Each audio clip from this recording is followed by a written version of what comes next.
Okay, so I'll start by acknowledging the traditional owners of the land we're all on today, of the Wurundjeri people, which is also the land on which Macleod Secondary College is on, which is what I'm presenting to you today. The project I'm presenting is a science centre for Macleod Secondary College, which is in the northeastern suburbs of Melbourne, in the sort of bushy part of Melbourne. What we found on visiting the site was a school which was very much in decline. It had falling enrolments and lots of empty and dilapidated buildings. But on the positive side, it had lots of fantastic trees. There was also some buildings from a more optimistic experimental time in an education architecture, the 1970s and the 1980s. They were pretty down at heel, but they instantly appealed to us because of their interest in Australian identity and landscape, and their fresh, vivid engagement with ideas about architecture spatially, materially and formally. There are also lots of dilapidated buildings at the end of their life which were not being used efficiently and which, in the eyes of the VSBA, were over-entitlement. This slide also explains the terrain of the site, which falls significantly towards the west and community supports sports facilities and grounds. So our work started with a master plan which grappled with the problems but searched for positives too. Key problems included a campus with no clear entry, which is on the right of the site, no place to gather as a school community. There was no single place for the school to go to, and an unpleasant lack of transparency across the site. So you couldn't actually see through the site. It was blocked by all these rows of buildings, and the slope is, the higher side is on the right and it falls down towards the left at the municipal facilities. Nevertheless, our work comprised of assessing buildings not feasibly able to be renovated and stripping the site back to VSBA entitlement, and this was an alarming exercise, particularly for the school. Nevertheless, it suggested a master plan approach which revitalised the campus, comprising of a clear entry sequence, connected courts and quadrangles preserving the mature trees, provision of gathering spaces and sightlines and connections through and out of the campus. From this master plan, we worked towards a project scope for a new science building, so it came right down to a single building. Ultimately, the extent of demolition consisted of a much smaller portion of the worst quality buildings, and so we sited a new science centre for the school. The footprint indicates sight lines we set up which align with existing axes, but also set up structures for future development of the school, and also the first courtyard spaces start to emerge. This is the project architect Hilary Duff on the edge of the partly demolished building, which provides an interface to the new science centre. And this image gives a sense of the terrain of the site, which falls westward to the municipal netball centre. In finishing the existing building, we wanted to reflect a new sensibility, which we figured was more in keeping with the dominant landscape characteristics of remnant Australian bush. We believe this spotted gum facade tells the story of where it is, whilst also being durable, tactile and beautiful. Australian hardwood is really an excellent material for schools, but particularly here in Macleod because it is specific to place. People choose to live in these leafy areas because they love Australian trees, and it somehow feels appropriate to reflect this in the building materiality.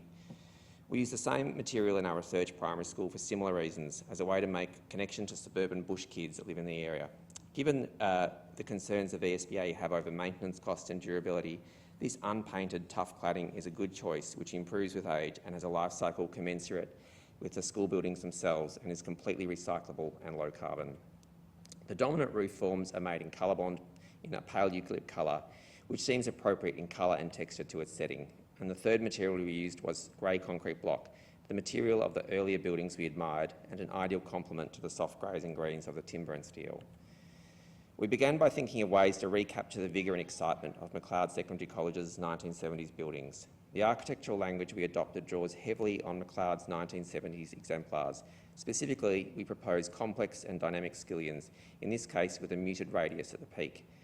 We exploded the plan, separating the parts with undercover external areas so that rooms are discrete, cross-ventilated entities with diverse aspects, spatially complex and comfortably able to make use of both internal and external spaces for both educational and informal purposes.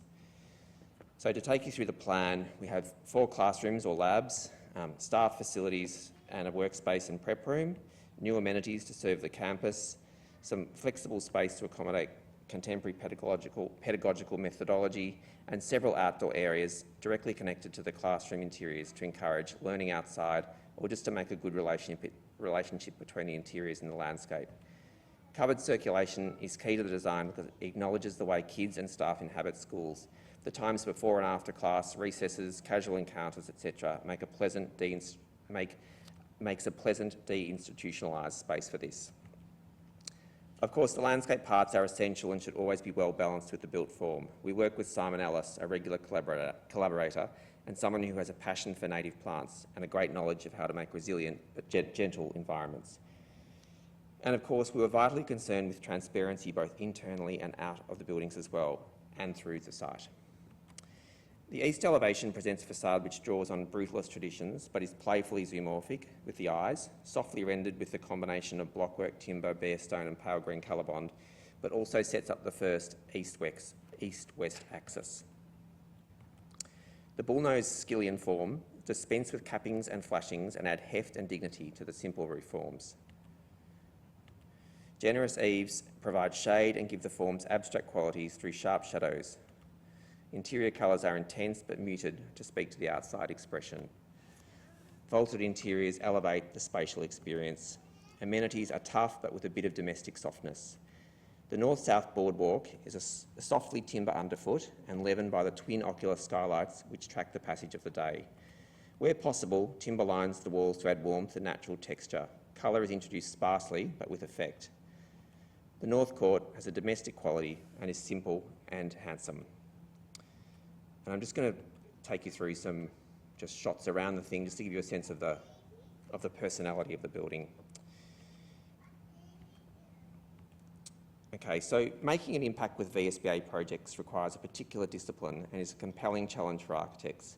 It requires intense engagement with constraints to find innovation and visual freshness and demands inventive manipulation of a limited palette of materials to avoid institutional tropes. Most importantly, it must be focused on the fact that these buildings provide a setting for publicly educating our children, and so must convey to them, their families and their teachers that this is a highly valued undertaking. Finished.